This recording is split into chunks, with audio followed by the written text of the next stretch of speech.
Sering terjadi kekeliruan dalam sholat jamaah takdim itu dalam hal niatnya. Jadi saya pernah kejadian nih, saya tuh waktu itu lagi dalam perjalanan dengan teman saya.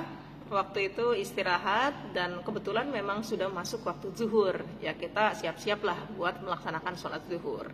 Cuman teman saya udah sholat duluan tuh, ternyata dia beres wudhu duluan. Jadi sholat duluan, saya belakangan.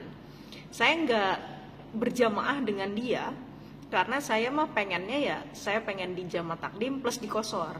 Jadi digabungin sholat zuhur dengan asar dan dikosor, di diskon 50%. Jadinya 2 rakaat. Kenapa saya nggak berjamaah dengan dia? Karena syarat sah kosor itu nggak boleh kita itu bermakmum kepada orang yang sholat sempurna. Saya khawatirnya teman saya itu nggak dikosor, jadi ya saya nggak boleh berjamaah dengan dia. Akhirnya saya sholat sendiri. Nah beres sholatnya saya 2 rakaat salam, 2 rakaat salam. Kalau dia mah bener tuh, ternyata dia nggak dikosor, dia 4 rakaat sholat zuhur. Jadi kan selesainya itu nggak jauh beda ya. Nah pas sudah selesai, dia nanya ke saya, kok sholatnya 2 rakaat begitu 2 kali? Berarti dijamak? Dia bilang. Iya, saya bilang dijamak, dikosor juga. Biar ntar udah nyantai lah, toh boleh kan? Udah memenuhi syarat kayak gitu. Jadi ya saya mah sholatnya saya jamak dan saya kosor.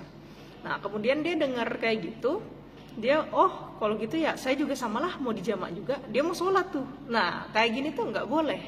Kenapa nggak boleh? Karena syarat untuk jamaah takdim ialah niatnya itu harus berada pada sholat yang pertama kayak gitu. Jadi kalau udah beres sholatnya terus dia mau jamak, berarti udah nggak sah, nggak boleh. Minimal kalau misalkan ketika takbiratul ihram, ketika sholat zuhur itu lupa buat niat jamaah, nah itu masih boleh selama dia belum salam, dia itu boleh buat niat jamak kayak gitu.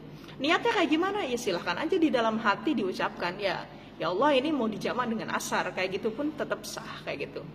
Selama belum salam di sholat yang pertama, dalam hal ini berarti sholat zuhur kayak gitu. Misal dia baru keingetannya tuh pas udah pas udah tahiyat akhir di sholat zuhur, nah itu boleh, nggak apa-apa.